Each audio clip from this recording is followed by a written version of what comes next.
What you're observing may well be the beginning of the end. Beginning of the end. Beginning of the end. Beginning of the end. Beginning of the end. Beginning of the end. Beginning of the end. Beginning of the end. Beginning of the end. Beginning of the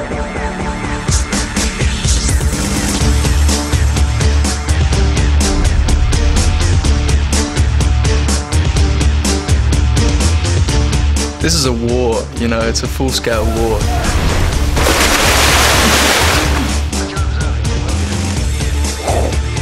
Victoria is back. To basically kill off Bella and Edward. Bella is the reason that Victoria's mate, James, was killed. She needs to inflict on Edward and Bella what she had to go through.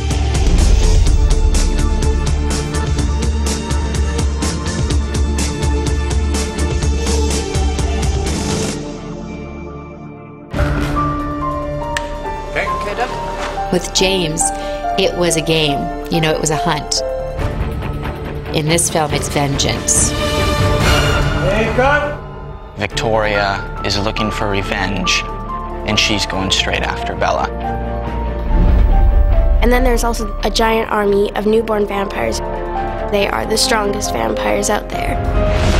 The wolves and the vampires need each other, and they're forced to create this team. Our kind is never more physically powerful than our first several months of this life. Cut. That's really nice. That's really nice. David's great. You know, each experience has been so different, with each different director kind of a whole different feeling. I think they're going to go a little more intense, a little darker. That's part of the reason why they got this director, David Slade, who is traditionally a very dark director. He's bringing it down to this really realistic level. It works really well. Were you watching that? David is very funny, which you wouldn't think if you've seen some of his other films. The guy's hilarious. Clearly on his own world and doing his own thing, which I have massive amounts of respect for. I'll give you an open shot. Give me an open shot. And you took it. See that? That's just not nice. We do some serious battle with some evil vampires, and our werewolf friends help us. It's a tricky situation because we're asking them to kill these vampires, but hey, can you guys leave us alone? Here's where we get into shape. We have the giant hamster wheel over here. Can you get that? I can walk down the block without feeling winded, so thank you, Eclipse. We have a lot to learn in a little amount of time, so as much time we can get with them, we train them.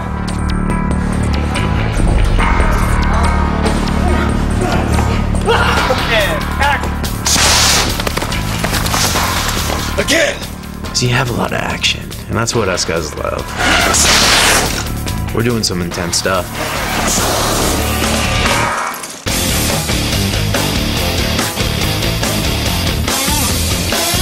Any excuse not to be shooting. We're throwing grapes into Taylor's mouth.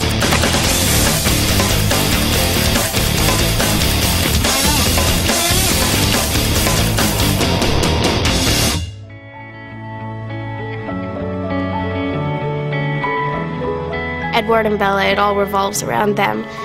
And Jacob. Edward and Bella and Jacob, the whole story. The love triangle, for me, is kind of about fantasy love and reality love. I'm totally in love with my best friend, but just not as much as my true love, who obviously is Edward. She's keeping Jacob at arm's length, and it's the hardest thing for her to do because she's definitely betraying true feelings for him. I wanted her to really have to look at what she was choosing and what she was giving up, and put full weight on both of those choices before she made it. She's faced with this really complex situation where there's no black and white, sort of easy answer.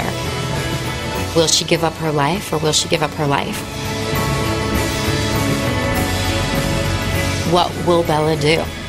You know, what will Bella do?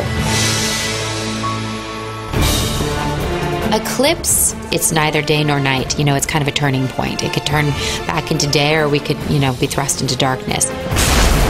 You know, I think the boys will be really excited about Eclipse. There's going to be a lot more action, a lot more romance. You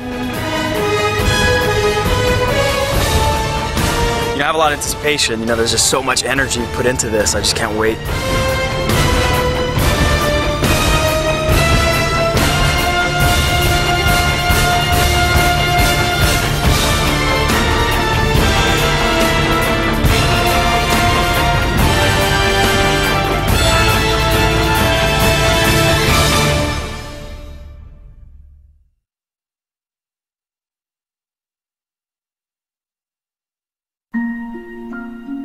have to figure out what to tell people. I won't be home for Christmases. Well, why I won't visit. Why they'll never see me again. After a few decades, everyone you know will be dead. It's a problem solved.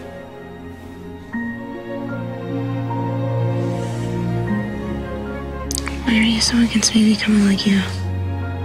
I told you. Be honest with me. There's more. I know the consequences of the choice you're making.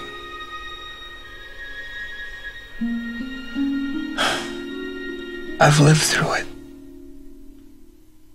And to let you suffer that. You believe I have a soul, and I don't.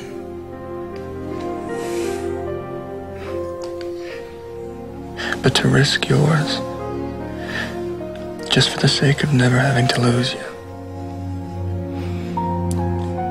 that's the most selfish thing I'll ever do.